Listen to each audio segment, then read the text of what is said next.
Hello student, welcome to my YouTube channel biology all in one. बच्चों, last videos में मैंने आपको mail के रिप्रोडक्टिव सिस्टम को पढ़ाया था, जिसमें हमने बात करी थी मेल का रिप्रोडक्टिव सिस्टम कौन कौन से स्ट्रक्चर से मिलके बना होता है, मेल के अंदर स्पर्म की फॉर्मेशन किस तरह से होती है, मेल में बनने वाले जो स्पर्म होते हैं उनकी स्ट्रक्चर किस तरह की होती है। ये सारी बातें हमने लास्ट के 2-3 वीडियोज़ में डिस्कस कर ली थी। और आज के इस वीडियो में बच्चों हम बात करने वाले हैं फीमेल के रिप्रोडक्टिव सिस्टम के बारे में कि फीमेल का रिप्रोडक्टिव सिस्टम कौन कौन सी स्ट्रक्चर से मिलके बना होता है।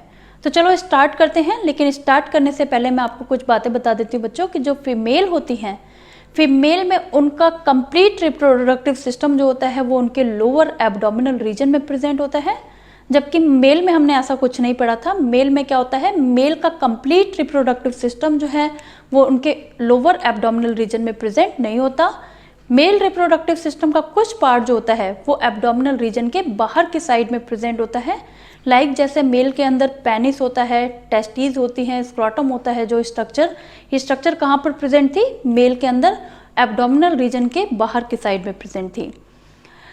मे भी ऐसा इस वजह से होता होगा बच्चों, क्योंकि हमने पढ़ा था कि जो मेल होते हैं, मेल के अंदर स्पर्म की फॉर्मेशन कभी भी हमारे नॉर्मल बॉडी टेम्परेचर पर नहीं हो सकती। मेल में स्पर्म फॉर्मेशन को हमारे नॉर्मल बॉडी टेम्परेचर से कम टेम्परेचर की ज़रूरत होती है। मे बी इसी वजह से मेल के अंदर स्क्रोटम और जो टेस्टीज हैं वो एब्डोमिनल रीजन से बाहर की साइड में प्रेजेंट होते हैं। जबकि फीमेल में क्या होता है, फीमेल में ऐसी कोई कंडीशन नहीं होती। फीमेल में ओवा की जो फॉर्मेशन होती है वो हमारे नॉर्मल बॉडी टेम्परेचर पर ही हो जाती है। इस वजह से फीमेल के अंदर जो रिप्रोडक्टिव सिस्टम होता है वो उसके लोअर एब्डोमिनल रीजन में प्रेजेंट होता है। अब हम बात कर लेते हैं कि फीमेल का रिप्रोडक्टिव सिस्टम जो है वो किस तरह से बना होता है, मींस फीमेल रिप्रोडक्टिव सिस्टम को बनाने में कौन कौन सी स्ट्रक्चर इन्वॉल्व होती हैं। यहाँ पर ये मैंने 2 डायग्राम बनाए हुए हैं और इन डायग्राम की हेल्प से मैं आपको बताऊंगी कि फीमेल के रिप्रोडक्टिव सिस्टम को बनाने में कौन कौन सी स्ट्रक्चर इन्वॉल्व होती हैं।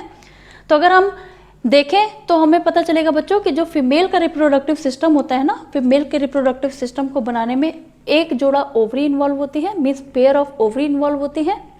A pair of fallopian tube, ये जो ट्यूब लाइक स्ट्रक्चर बनाई हुई है मैंने, इसको हम फेलोपियन ट्यूब बोलते हैं। तो एक जोड़ा फेलोपियन ट्यूब का इन्वॉल्व होता है। इसके अलावा एक single uterus, single cervix, single vagina और एक एक्सटर्नल जेनिटिलिया की सारी स्ट्रक्चर जो होती हैं वो फीमेल के रिप्रोडक्टिव सिस्टम को बनाने का काम करती हैं। अब हम एक एक स्ट्रक्चर के बारे में डिटेल में बात करेंगे और इसमें हम सबसे पहले बात करेंगे बच्चों ओवरी की, कि ओवरी क्या होती है।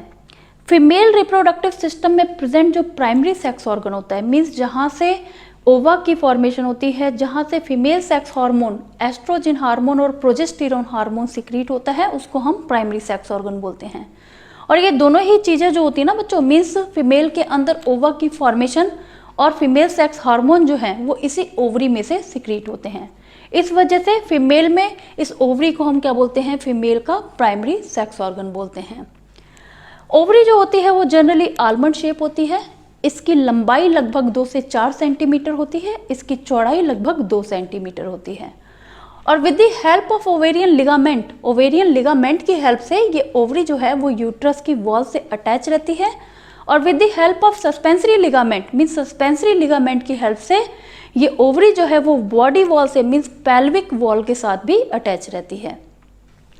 और अगर आप इस ओवरी की इंटरनल स्ट्रक्चर को देखेंगे ना बच्चों, तो जो ओवरी होती है, ओवरी जो है वो एक सॉलिड स्ट्रक्चर होती है जो कि कनेक्टिव टिश्यूज की बनी हुई होती है।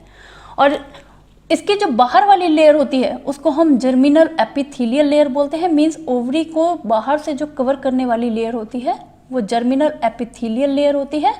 और इसके सेंटर में क्या प्रेजेंट होते हैं, कनेक्टिव टिश्यू, मैंने आपको बता दिया। और इसके कनेक्टिव टिश्यू को हम क्या बोलते हैं, स्ट्रोमा। यहाँ पर सेंटर में क्या प्रेजेंट है, कनेक्टिव टिश्यू प्रेजेंट होते हैं, जिनको हम क्या बोलते हैं, स्ट्रोमा बोलते हैं। और स्ट्रोमा जो होता है, स्ट्रोमा के 2 रीजन होते हैं। स्ट्रोमा का जो बाहर वाला रीजन होता है, मीन्स पेरिफेरल जो रीजन होता है, ये वाला जो रीजन होगा स्ट्रोमा का, उसको हम क्या बोल देते हैं, कॉर्टेक्स बोल देते हैं। और स्ट्रोमा का जो सेंट्रल रीजन होता है उसको हम इसका मेडुला बोलते हैं। ओवरी की स्ट्रक्चर के बारे में मैं आगे भी आपको डिटेल में बताऊंगी बच्चों। फिलहाल आप इतना जान लो कि फीमेल में जो ओवरी होती है वही उसका क्या होता है, प्राइमरी सेक्स ऑर्गन होती है। ओवरी के बाद अगर हम अगले स्ट्रक्चर के बारे में बात करें तो नेक्स्ट स्ट्रक्चर जो फीमेल रिप्रोडक्टिव सिस्टम को बनाने का काम करती है उसको हम फेलोपियन ट्यूब बोलते हैं। और ये जो फैलोपियन ट्यूब होती है वो एक मसल की बनी हुई मस्कुलर ट्यूब होती है जो कि लगभग 10 से 12 सेंटीमीटर लंबी होती है। और जो फैलोपियन ट्यूब होती है, फैलोपियन ट्यूब ही क्या काम करती है, इस ओवरी से रिलीज होने वाले ओवा को रिसीव करती है और फैलोपियन ट्यूब के अंदर ही फर्टिलाइजेशन होता है। मीन्स फैलोपियन ट्यूब के अंदर ही स्पर्म जो है वो आकर ओवा के साथ फर्टिलाइज करता है। तो इस फैलोपियन ट्यूब को हम क्या कहते हैं, साइट ऑफ फर्टिलाइजेशन भी बोलते हैं। और अगर आप इस फैलोपियन ट्यूब के स्ट्रक्चर को देखें ना बच्चों, तो इस फैलोपियन ट्यूब के मेनली 3 रीजन होते हैं। इसका आगे वाला जो रीजन होता है जो कि फनल शेप रीजन होता है उसको हम इनफंडीबुलम बोलते हैं। और इनफंडीबुलम के टिप पर एक फिंगर लाइक प्रोजेक्शन प्रेजेंट होती हैं जिनको हम फिम्ब्राई बोलते हैं। और विद द हेल्प ऑफ फिम्ब्राई की हेल्प से ही क्या होता है, ये फैलोपियन ट्यूब जो है वो इस ओवरी से निकलने वाले ओवा को रिसीव कर पाती है। इनफंडीबुलम के बाद जो अगली स्ट्रक्चर प्रेजेंट होती है जो कि एक लंबी सी थिन वॉल्ड स्ट्रक्चर होती है जो कि इस फैलोपियन ट्यूब के मेजर पोर्शन को बनाने का काम करती है, उसको हम एम्पुला बोलते हैं। और एम्पुला के बाद जो थिक वॉल्ड एक छोटी सी ट्यूब इस लाइक स्ट्रक्चर होती है उसको हम क्या बोलते हैं, इस्थमस बोलते हैं। और ये जो इस्थमस होता है वो एक नैरो स्ट्रक्चर होती है जो कि फाइनली जाकर इस यूट्रस के अंदर ओपन हो जाती है। इसके अलावा फीमेल रिप्रोडक्टिव सिस्टम को बनाने में जो अगली स्ट्रक्चर इन्वॉल्व होती है उसको हम यूट्रस बोलते हैं। इस यूट्रस को हम वॉर्म भी बोलते हैं क्योंकि इसी यूट्रस के अंदर क्या होता है, एम्ब्रियो का डेवलपमेंट होता है। और अगर आप इस यूट्रस की शेप को देखें तो ये इन्वर्टेड पियर शेप की स्ट्रक्चर होती है जिसके जनरली 3 पार्ट होते हैं। इसका अपर पार्ट जो होता है उसको हम फंडस बोलते हैं जहाँ पर आकर फैलोपियन ट्यूब इसमें ओपन होती है।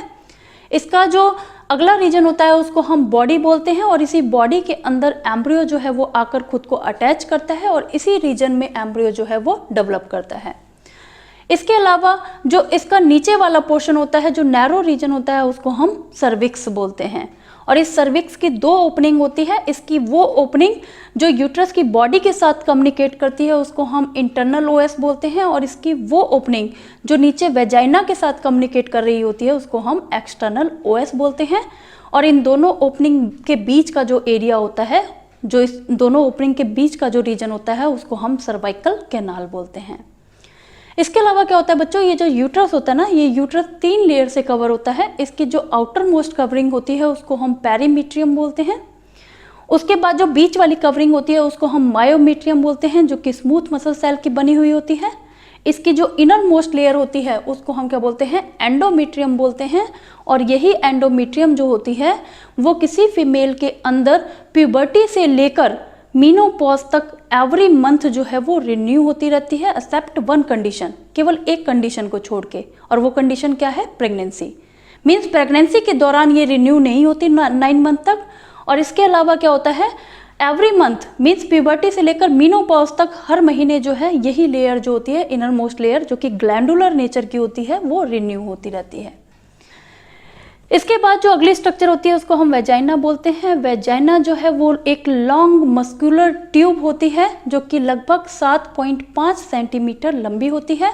इसको हम बर्थ कैनाल भी बोलते हैं क्योंकि eight the time of parturition, कि जब बच्चे का बर्थ हो रहा होता है तो उस समय पर इसी कैनाल के थ्रू बेबी जो है वो बाहर पास आउट होता है। ये जो वेजाइना की ओपनिंग होती है उसको हम वेजाइनल ऑरिफिस बोलते हैं, वेजाइनल ओपनिंग बोलते हैं। और ये वेजाइनल ओपनिंग जो है वो बाहर से हमें दिखाई देती है, एक डिप्रेशन के अंदर ये प्रेजेंट होती है जिसको हम वेस्टिब्यूल बोलते हैं।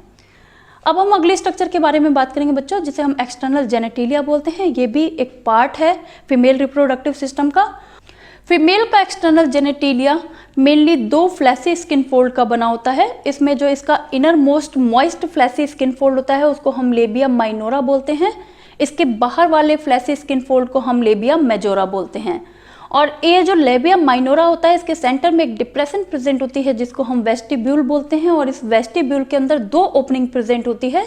इसमें जो ऊपर की साइड ओपनिंग प्रेजेंट होती है उसको हम यूरिथ्रल ओपनिंग बोलते हैं और जो नीचे की साइड में ओपनिंग प्रेजेंट होती है उसको हम वेजाइनल ओपनिंग बोलते हैं। और जनरली क्या होता है बच्चों कि ये जो वेजाइनल ओपनिंग होती है वो वर्जिन फीमेल के अंदर एक पतली सी मेम्ब्रेन से कवर रहती है। उस मेम्ब्रेन को हम हाइमेन बोलते हैं जो कि at the time of first copulation, कि जब फीमेल जो है वो फर्स्ट टाइम कॉपुलेट करती है तो ये हाइमेन जो है वो रप्चर हो जाती है। इसके अलावा और भी बहुत सारे कारण होते हैं जिसकी वजह से ये हाइमेन जो है वो रप्चर होती है। और फीमेल रिप्रोडक्टिव सिस्टम का ये वाला पोर्शन मीन्स ये जो वेजाइना के बारे में मैंने आपको बताया था कि वेजाइना जो है वो थ्रू एन अपर्चर, एक अपर्चर के थ्रू ही हमें नजर आती है, जो कि किस रीजन में हमें नजर आती है, वेस्टिबुलर रीजन में हमें देखने को मिलती है। और बाकी की ये जो स्ट्रक्चर होती है ना बच्चों, वो अंदर की साइड में प्रेजेंट होती है। इसके अलावा फीमेल के अंदर क्या होता है, ये जो लेबिया माइनोरा होता है, ये लेबिया माइनोरा के जंक्शन पर एक finger like erectile organ present होता है जिसको हम क्लाइटोरिस बोलते हैं। इसे हम इरेक्टाइल ऑर्गन इसलिए बोलते हैं क्योंकि लाइक मेल के अंदर जैसे पेनिस होता है ना, ठीक उसी तरह से ये क्लाइटोरिस जो है वो यहाँ पर रोल प्ले करता है।